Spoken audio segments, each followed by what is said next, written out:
Majulah Bina Amal.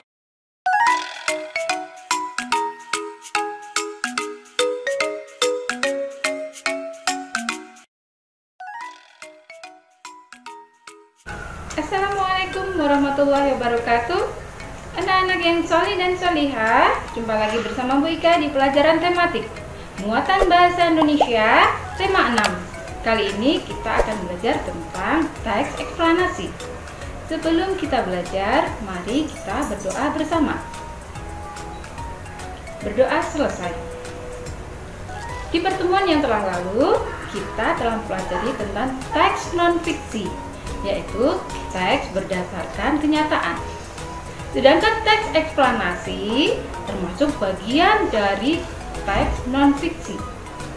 Anak-anak yang belum tahu kan apa itu teks eksplanasi? Hari ini kita akan belajar tentang teks eksplanasi, ciri-ciri teks eksplanasi, dan struktur teks eksplanasi. Mari kita pelajari bersama. Pengertian teks eksplanasi. Teks eksplanasi adalah teks yang berisi penjelasan tentang proses mengapa dan bagaimana terjadinya suatu peristiwa alam, ilmu pengetahuan, sosial, budaya, dan lainnya. Contoh peristiwa alam antara lain gunung meletus, bencana banjir, pandemi COVID-19, dan lain-lain. Contoh permasalahan sosial antara lain tentang kemiskinan dan masalah sampah. Teks eksplanasi juga bisa berisi tentang masalah keberagaman budaya yang ada di Indonesia. Di mana kita dapat membaca teks eksplanasi? Ya, teks eksplanasi bisa kita baca di buku, majalah, koran, maupun internet. Ciri-ciri teks eksplanasi. Yang pertama, memiliki struktur yang terdiri dari pernyataan umum, urutan sebab akibat, dan kesimpulan. Yang kedua, informasi berdasarkan fakta yang bersifat ilmiah atau keilmuan, contohnya sains. Yang ketiga, bersifat informatif. Struktur teks eksplanasi. Ada 3 bagian dalam teks eksplanasi. Yang pertama, bagian umum. Yang kedua, deret penjelas. Yang ketiga, interpretasi atau bagian penutup. Pada bagian umum biasanya berisi tentang apa yang akan dijelaskan. Bisa berupa pengertian dan definisi. Sedangkan di dalam deret penjelas bisa berisi tentang perincian proses terjadinya suatu fenomena, juga akibat atau dampak dari suatu fenomena.